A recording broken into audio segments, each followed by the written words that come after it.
Pemungutan suara ulang PSU tanggal 24 April 2021 adalah pemohon, sehingga tidak berdasar dan patut dikesampingkan dalil pemohon akuo, karena pemohonlah yang melakukan money politik di Desa Kampung Baru dengan cara mengumpulkan kartu tanda penduduk masyarakat yang ada di DPT TPS 1 dan TPS 2 dengan cara memberikan sejumlah uang Rp1.500.000 hingga Rp2.500.000 dengan tujuan setiap masyarakat yang telah mengumpulkan KTP tidak akan datang memilih, karena KTP sebagai syarat untuk bisa memilih di TPS sebagaimana Komisi di Marmayam, maju ada tupaya bulat. Diharap kepada pemadam kebakaran. Majelis Hakim panel register nomor 139 PHP.Bub garing 14 Romawi tahun 2021. Pihak terkait dalam hal ini Haji Muhammad Jafar Suhairi Nasution dan Atika Abmi Utami, ada pasangan calon Bupati dan Wakil Bupati Kabupaten Mandailing Natal tahun 2020, melalui kuasanya akan menyampaikan tanggapan dan eksepsi sebagai berikut. Mohon izin yang mulia, tanggapan ini kami buat dalam dua sistematika, pertama dalam eksepsi dan kedua dalam pokok perkara. Oke, eksepsi itu dibacakan poin-poinnya saja ya, karena kan sudah ada. Baik yang mulia. Eksepsi pertama adalah eksepsi tentang salah mengenai objek atau error in objecto. Ini telah terlihat dalam tanggal pembuatan yang mulia, itu tanggal 26 April 2020, padahal sebenarnya 26 April 2021. Nah, kemudian eksepsi tentang kewenangan mahkamah, ini dapat dilihat dalam uraian-uraian poin 2 sampai dengan poin 8. Nah, kemudian eksepsi yang ketiga adalah tentang kedudukan hukum. Ini terkait dengan presentasi jumlah penduduk yang mulia. Ya. Seharusnya dari hasil suara sah berjumlah 819. Kalau dia presentasi 15%, seharusnya selisihnya harus 12 suara baru bisa mengajukan gugatan menurut pihak terkait.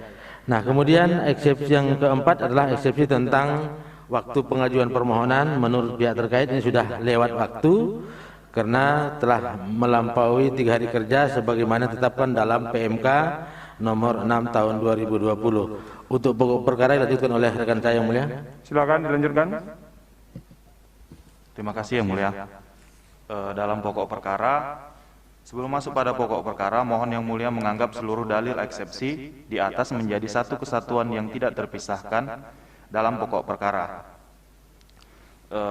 Poin 1, bahwa pemohon pada poin 1 halaman 9 mendalilkan total suara sah berjumlah 819 dengan total perolehan paslon 01 sejumlah 369 suara dan paslon 02 sejumlah 450 suara, paslon 03 sejumlah 0. Secara tidak langsung pemohon mengakui perolehan suara terbanyak PSU tanggal 24 April 2021 adalah paslon 02 Dahlan Aswin. Tetapi pemenang tetap mengajukan permohonan bahwa pemohon dalam poin 2 mendalilkan terjadi black campaign dan money politik serta mengajak golput adalah dalil yang kontradiktif atas variabel di atas. Karena disebutkan dan diakui bahwa paslon yang menang pada pemungutan suara ulang adalah pemungutan suara ulang PSU tanggal 24 April 2021 adalah pemohon, sehingga tidak berdasar dan patut dikesampingkan dalil pemohon akuo, karena pemohonlah yang melakukan money politik di Desa Kampung Baru dengan cara mengumpulkan kartu tanda penduduk masyarakat yang ada di DPT TPS 1 dan TPS 2 dengan cara memberikan sejumlah uang Rp1.500.000 hingga Rp2.500.000 dengan tujuan setiap masyarakat yang telah mengumpulkan KTP tidak akan datang memilih, karena KTP sebagai syarat untuk bisa memilih di TPS sebagaimana pernyataan Sudarmi Boru Tobing, pernyataan mertua Sahala Sangkot, dan pernyataan Darsono Lubis afidavit sesuai dengan akta notaris tanggal 19 Mei 2021 bukti PT 10 sampai dengan PT 12. Bahwa dalil pemohon poin 6.1 sampai dengan poin 11 merupakan tuduhan yang tidak berdasar atas hukum, karena tahapan PSU telah dilaksanakan oleh termohon dan semua paslon dengan baik, terlebih pemohon adalah bupati petahana dan secara kuantitatif perolehan suaranya unggul sebanyak 81 suara dari pihak terkait, sehingga patut dan beralasan dalil permohonan pemohon untuk ditolak dan atau dikesampingkan. 3. Bahwa dalil pemohon poin 14.1.1 halaman 18 yang menyatakan ada kampanye ilegal di rumah calon bupati paslon 01 tanggal 5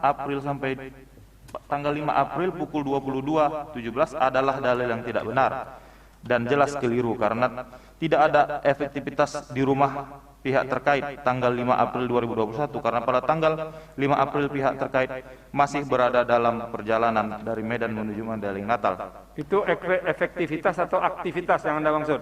Aktivitas, mohon maaf Yang Mulia. Itu beda sekali itu. Ya.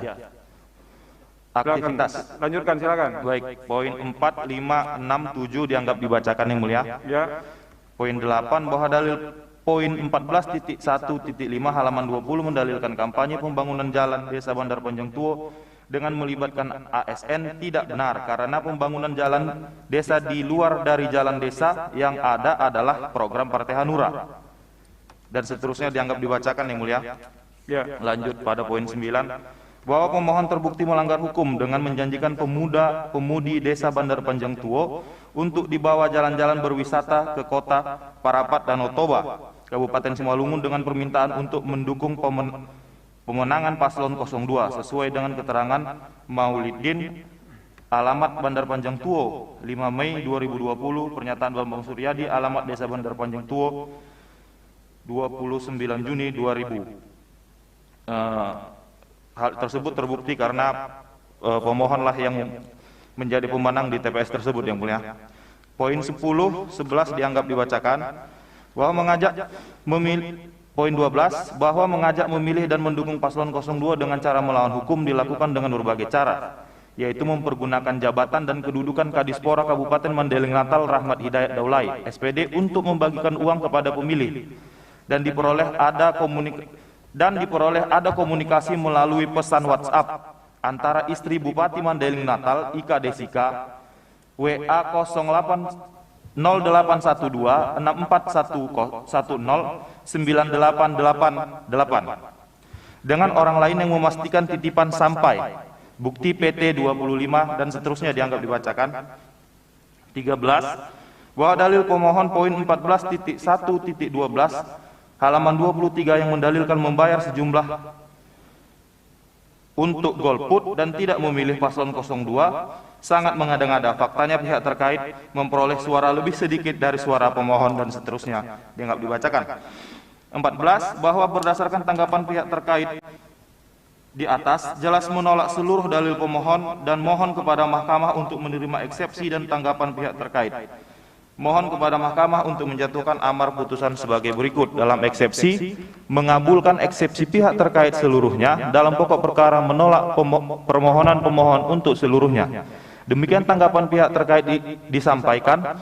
Kiranya mahkamah sependapat dengan pihak terkait atau apabila mahkamah berpendapat lain, mohon putusan yang seadil-adilnya ex aequo et bono. Jakarta 21 Mei 2021, hormat pihak terkait, kuasanya ditandatangani. Terima kasih Yang Mulia.